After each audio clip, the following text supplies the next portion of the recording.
E aí, tudo bem? Então, depois de muito trabalho, vamos aí aos prováveis temas de redação no Enem 2019, sugerido pelo Português Bem-Humorado. Mas antes, já se inscreveu no canal? Ativou o sininho? Deu o seu like? Ah, sim, então vamos nessa. Suicídio, ansiedade e depressão é o nosso primeiro palpite para o Enem. Os impactos da inteligência artificial é outro que está em evidência. Como combater o bullying nas escolas do Brasil? Certo? E vale lembrar também que a redação do Enem ela é feita muito antes da época do Enem, ou seja, ela já está pronta, vamos combinar, né? Vamos comentar um pouco sobre a correção da redação do Enem 2019. O que acontece? Certamente a menor pontuação, é o óbvio, é 0. Conforme o edital, terá uma banca com 2 professores que avaliará de 0 a 200 cada competência. Antes de mais nada, vale lembrar que o texto deverá ser dissertativo argumentativo e deverá conter mais de 7 linhas, ou seja, para não zerar, porém a nota não será satisfatória, né, gente? Vamos combinar. Vejamos as competências na redação do Enem 2010.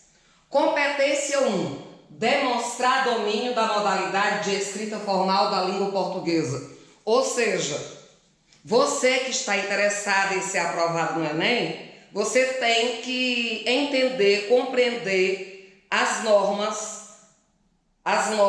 da gramática na linguagem culta, tá? Na área de linguagem coloquial. Entender de regência, de concordância, saber escrever corretamente as palavras, acentuação correta, enfim.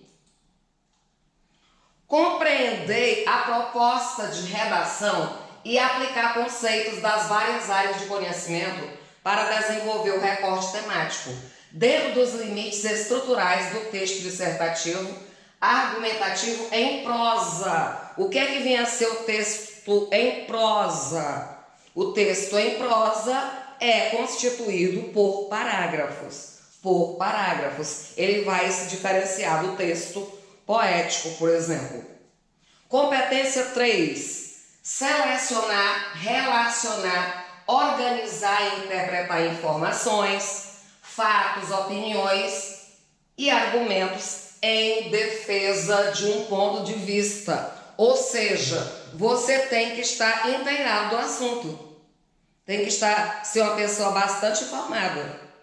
Caso não se tenha o hábito de leitura, aí só lamento, né? É Rodox na 8ª velocidade. Competência 4. Demonstrar conhecimentos dos mecanismos linguísticos necessários para a construção da argumentação, como, por exemplo, os marcadores argumentativos que vão conectar, por exemplo, um parágrafo ao outro. Quinta proposta: elaborar proposta de intervenção para o problema abordado respeitando os direitos humanos. Nada que fira os direitos humanos pode ser inserido no texto. Por exemplo, no lugar de se falar deficientes físicos, o termo correto é portador de necessidades especiais. Como zerar a redação do Enem 2019? Terá nota 0 na redação do Enem aquele que fugir ao tema ou não atender à estrutura dissertativa argumentativa. Qual é que vai ser a penalidade para quem não atender a proposta solicitada e quem escreva o texto em outra estrutura diferente da dissertativo, argumentativo como exigência? Então, qual é a penalidade? Não vai ser aprovado, não vai atingir a pontuação desejada. A folha em branco. Quem não apresentar o texto escrito na folha de redação que será entregue junto da prova, também já foi descartado. O texto insuficiente, como eu já falei. Então, o que acontece? As linhas com cópias dos textos motivadores não serão consideradas.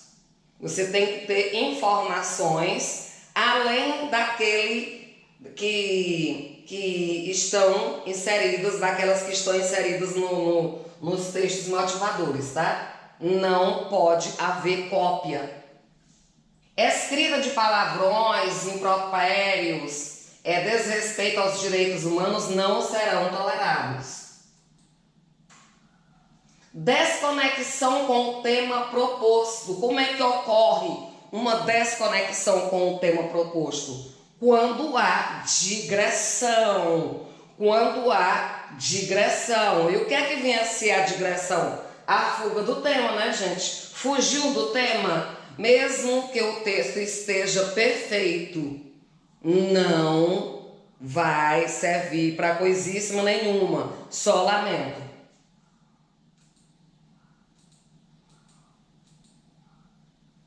Então vamos ao recorte temático: suicídio, ansiedade e depressão. Para isso, nós temos que ter conhecimentos, um conhecimento já formado sobre o assunto, né? Saber, por exemplo, que a depressão é uma doença que afeta mais de 300 milhões de pessoas, segundo a OMS, que é a Organização Mundial de Saúde. Saber que é um transtorno mental que pode levar o indivíduo ao suicídio. E a depressão, ela leva a culpabilizar o doente que não escolhe estar assim, né? Isso segundo Terron. As emoções não são racionais, como tampouco os transtornos emocionais. Vale lembrar. O nosso cérebro às vezes toma um poder que dá um golpe de estado e que controla nossas ações por mais irracionais que pareçam. Isso aí já conforme Cano. O que condiciona uma depressão não é a realidade, e sim a nossa interpretação da realidade. Isso aí já também segundo Cano. A sociedade contribui para o aumento da depressão entre os jovens, uma vez que exerce uma significativa pressão social sobre o indivíduo, como por exemplo, estudar, ser aprovado no Enem, conseguir se formar, o diploma na mão, formar famílias. Você tem que seguir esse padrão ditado pela sociedade. Isso aí são um dos elementos que alguns elementos que vão contribuir para essa depressão, né? É claro que nem todos os indivíduos vão sofrer com essas exigências, com esses padrões impostos pela sociedade. Pode-se também, na estrutura da redação, você optar por uma alusão histórica, por uma retrospectiva, por um flashback. Então, como fazer esse flashback?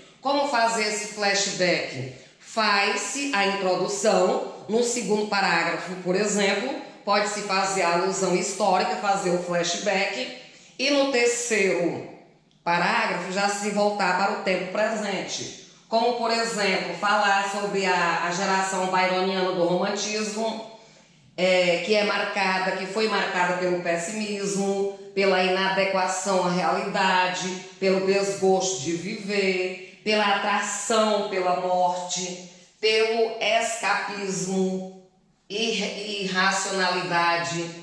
O ultrarromantismo também pode ser citado, que trata da busca pela morte em um contexto muito enfatizado e idolatrado como característica primordial para almejar um objetivo, ou se desprender do mundo que tanto se faz sofrer, que tanto faz esses depressivos sofrerem, denominado aí mal do século, porque na verdade é considerado o mal do século. Então os poetas, nesse contexto do ultrarromantismo, eles exaltavam a morte como estratégia de fuga da realidade.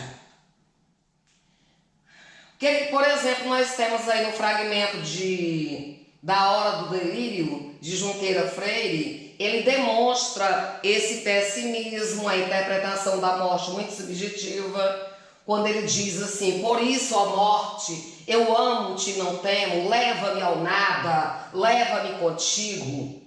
Lá também no parnasianismo, Augusto dos Anjos, ele nutria simpatia pela doutrina budista, que se tratava naquele contexto da negação da vida material e tinha obsessão pela temática da morte. Gente, são muitas informações, inclusive não há necessidade de se trabalhar todas, pelo menos 2 ou 3 já é suficiente. No simbolismo também, cujo pensamento pessimista nas obras acentuava a desilusão do amor, como cita Drummond. Pode-se também trabalhar fatos históricos, como por exemplo o suicídio de Vargas em 1954, a doutrina Bush, a guerra ao terror, o inimigo invisível pode estar em qualquer lugar, em qualquer momento e atacar a qualquer hora, a Segunda Guerra Mundial, o recebimento de refugiados naquele contexto. Podemos também tratar, nossa, mas o calor tá grande, viu? Situações filosóficas, o que citar? Para Augusto Cury, uma pessoa quando pensa em suicídio, ela quer matar a dor, mas nunca a vida. É bom registrar isso aí, viu?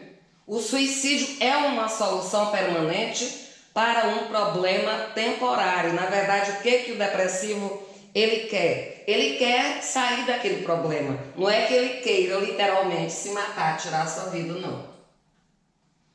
Agentes que podem ser citados, ONGs, vamos citar, por exemplo, o Centro de Valorização da Vida, o CVV.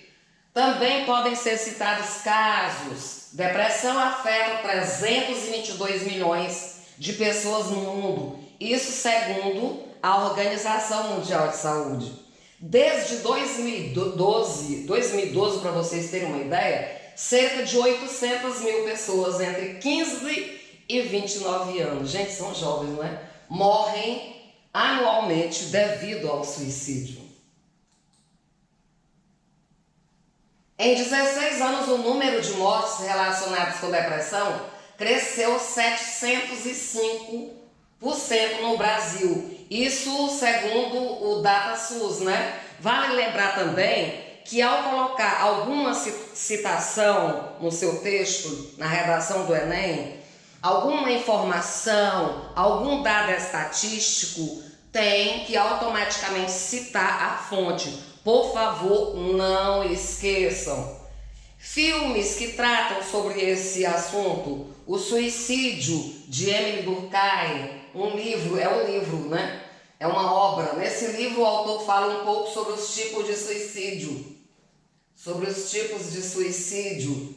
Ainda retrata a coercitividade da sociedade, quer dizer, a pressão exercida pela sociedade no indivíduo e a exterioridade para com os indivíduos. Quando a sociedade é perturbada por crises ou mudanças repentinas, a pressão moral perde força, os indivíduos não se ajustam para as suas posições. O valor das forças sociais permanece indeterminado.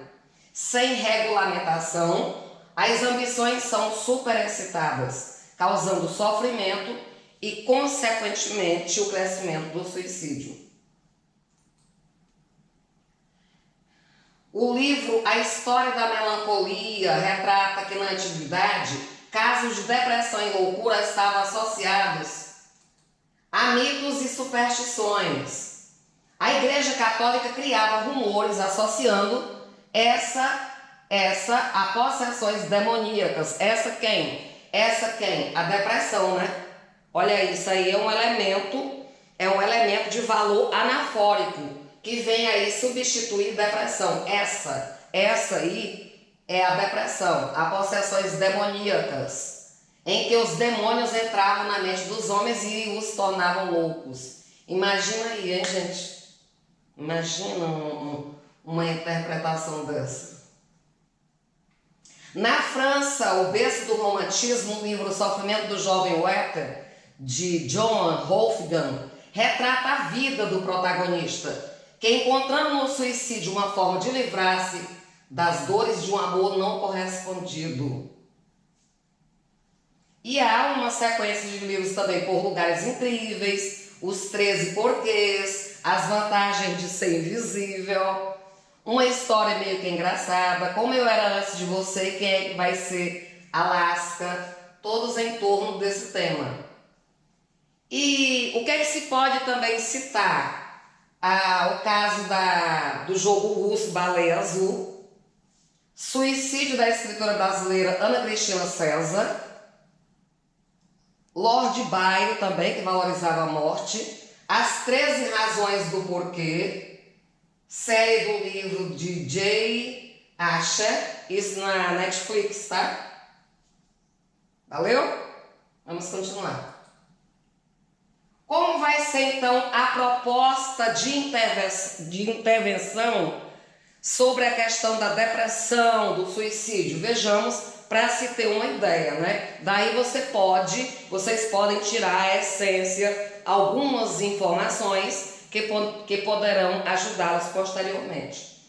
Com o objetivo de prevenir a ocorrência desse tipo de caso, assim como almejando reduzir seu número, medidas eficientes de intervenção fazem-se necessárias. Primeiramente, é imprescindível que amigos e familiares compreendam o fenômeno da depressão, a fim de reverter o quadro depressivo e dar o suporte necessário a quem é afetado. Um gesto simples é o amigo ou familiar apenas escutar o desabafo de quem passa por esse trauma, por essa doença, que na verdade é a doença da alma, né? Visando passar uma imagem de confiança para que se compartilhe as angústias e inquietações, diminuindo assim o peso da negatividade. E por fim, cabe à própria sociedade, né? Não mascarar o problema e sim tentar solucioná-lo através de programas motivacionais, com a ajuda de ONGs, tá? Tais programas focariam na valorização da vida por meio de atividades ao ar livre, viagens a lugares exóticos, tardes de cinema, dentre outras. Vamos então aos impactos da inteligência artificial.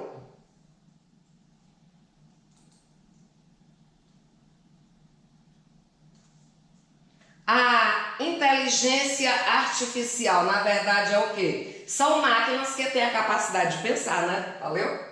Os pontos positivos.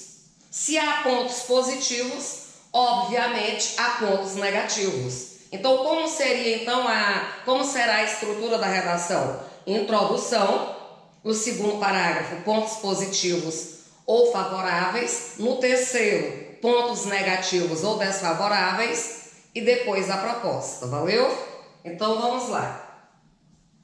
O primeiro ponto positivo, as vantagens, é a redução de erros, porque a inteligência artificial, ela tem um maior grau de precisão, né, gente, em relação à resistência, à capacidade de suportar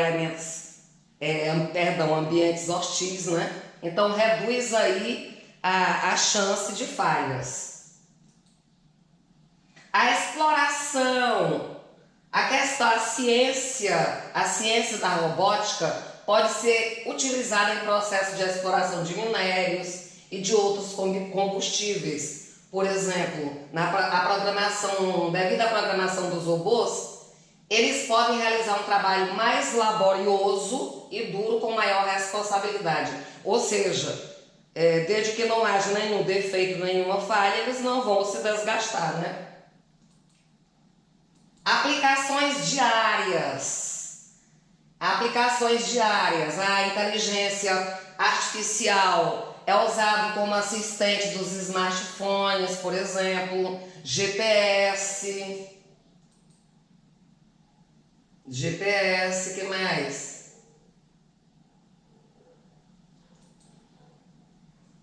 É amplamente empregada por instituições financeiras e bancárias para organizar e gerenciar dados, detecção de fraude, entre outros, né?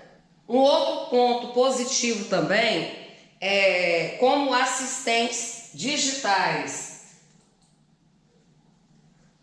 Organizações altamente avançadas usam assistentes digitais que podem realmente interagir com os usuários. Para os pensadores artificiais, as emoções vêm na forma de pensamento racional, não são uma distração. Então, a completa ausência do lado emocional faz com que os robôs pensem logicamente e tomem as decisões corretas. Trabalhos repetitivos também é uma outra vantagem, é um outro ponto positivo, porque essa questão da repetição realizada pela máquina vai ajudar exatamente em quê? No aceleramento do projeto, do serviço em que elas estão inseridas. E as máquinas, elas pensam muito mais rápido, né, que os seres humanos. E podem ser colocadas para agir de modo multitarefa, valeu? Com licença que eu estou aqui enxugando um pouco aqui o suor. Seus parâmetros, ao contrário dos humanos, podem ser ajustados. Sua velocidade e tempo são apenas parâmetros de cálculo. E no ser humano não, tem que haver uma pausa para não haver um desgaste, enfim. A inteligência da máquina planeja o movimento do jogo em resposta a nossos movimentos. Podemos considerar o jogo como o uso mais comum dos benefícios da inteligência artificial. Um outro ponto positivo também é que a inteligência artificial ela pode ser aplicada na área médica. Então, aplicações médicas. Os médicos avaliam os pacientes e seus riscos para a saúde com a ajuda da inteligência artificial. Ela vai educá-los sobre os efeitos colaterais de vários medicamentos, por exemplo. Há uma enorme aplicação na detecção e monitoramento de distúrbios neurológicos, pois podem simular as funções cerebrais e podem muito bem auxiliar nesse processo o paciente a sair da depressão e permanecer ativo. O outro ponto positivo é sem pausa. Como assim? A máquina ela pode trabalhar ininterruptamente, ou seja, sem pausa, pois elas são programadas, né, para longas horas de trabalho. O ser humano não. Pontos negativos com relação à inteligência artificial. O alto custo, porque são máquinas muito complexas, sua reparação e manutenção exige enormes investimentos, tem programas de software que precisam de monitoramento, melhorias para atender às necessidades, para que estas máquinas sejam mais inteligentes, sejam mais ágeis. No caso de avaria, há necessidade de se reinstalar esse software, por exemplo. Elas não substituem os humanos, né? Acredita-se que a inteligência seja um dom da natureza. Um argumento ético continua se a inteligência humana deve ser replicada ou não. Esse replicada significa copiada. As máquinas não têm emoções e valores morais. Elas executam o que está programado. E não podem fazer o julgamento do que é certo ou errado. Quer dizer, vai haver necessidade da interferência da mão, do cérebro humano. Nenhuma melhoria com a experiência, um outro ponto negativo. Ao contrário dos seres humanos, a inteligência artificial não pode ser melhorada com a experiência. Quer dizer, com o tempo isso pode levar a problemas. Elas armazenam muitos dados, a maneira como ele pode ser acessado e usado é muito diferente da inteligência humana, né? Falta de criatividade é um outro ponto negativo. Você quer criatividade ou imaginação? Estes não são fortes da inteligência artificial. Por quê? Porque, na verdade, a inteligência artificial ela vai fazer aquilo que foi programado. Simplesmente aquilo que foi programado. Não vai ser páreo para o poder de pensar a flexibilidade, o potencial que possui o cérebro humano, né, gente? Vamos combinar.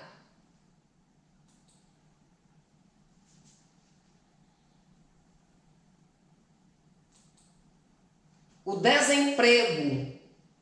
A substituição de seres humanos por máquinas pode levar ao desemprego em larga escala. O desemprego é um fenômeno socialmente indesejável. Pessoas sem nada para fazer podem fazer um uso destrutivo de suas mentes criativas.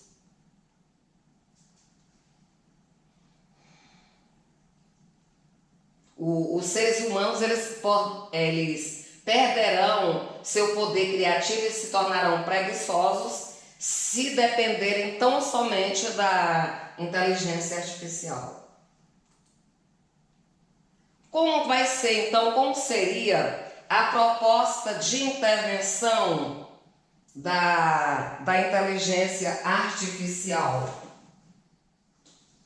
Pegando aqui algo para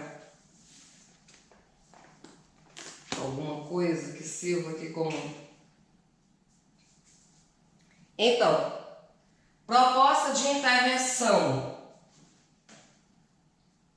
Visto que a nova era põe o mercado de trabalho em comunhão com sistemas informatizados, é crucial que as instituições de ensino compactuem com a realidade atual, a fim de contribuir para a inserção dos discentes no mercado futuro, incluindo aulas de integração e a assimilação de técnicas de inteligência artificial, por meio de projetos de informática, robótica nas escolas. Além disso, é fundamental que as empresas invistam em sistemas online de gestão de aprendizagem, os LMS. Isso aí é semelhante ao ensino à distância. Ao ensino à distância, o EAD, que hoje está em alta, inclusive em todas as universidades, praticamente em todas, né, do Brasil.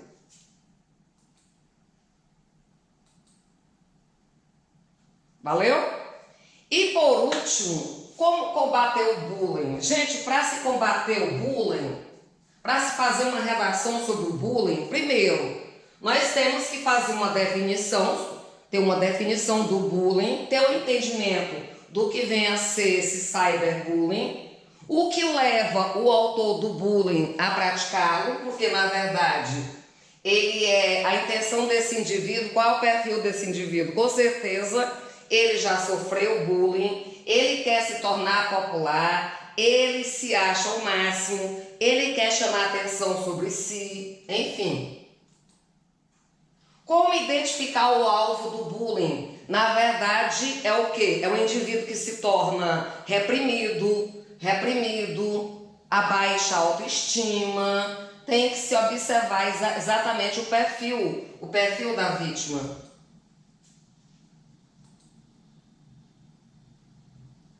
E o que acontece? A vítima do bullying sempre ele apresenta alguma particularidade física, por exemplo, a forma de se vestir, o cabelo, enfim, são vários detalhes, gente, vamos combinar, viu? São vários detalhes. 5 indícios de quem sofre bullying: falta de interesse pela escola, o indivíduo começa a evadir-se, fuga do trabalho também, né? Ela evita ao máximo se deparar, se encontrar com o agressor, ela tende ao isolamento, ela tenta se isolar dos colegas, ela tenta inclusive se isolar em casa, fica entre 4 paredes o tempo todo. Há uma queda das notas escolares, o rendimento escolar, o rendimento no trabalho cai também, certo? O indivíduo não tem mais concentração nas aulas, as notas, como eu já falei, baixas e por conseguinte não passa de ano, é reprovado. A autoestima lá embaixo, o que acontece? Esse indivíduo, ele não se valoriza, ele não se sente seguro, essa vítima não se sente segura. Trata-se de uma pessoa em um estado de frustração completo. A autoestima está abalada. Ataques de fúria e impulsividade. Vale lembrar aqueles casos acontecidos há pouco em escolas, né? Onde o indivíduo chega lá metralhando todo mundo. Agora bem aí, hein? Vamos combinar. Eu, por exemplo, quando adolescente, passei por N situações de bullying, mas graças a Deus meu psicológico não foi afetado. O que fazer, né? O que fazer? Então aí é um processo que envolve escola, família, sociedade, tá? Aí, cuidado que esse indivíduo também ele tem uma tendência para se envolver. A vítima do bullying, ele tem tendência, ele se torna rebelde, ele começa a consumir drogas, álcool, enfim. Vai ser como válvula de escape, né?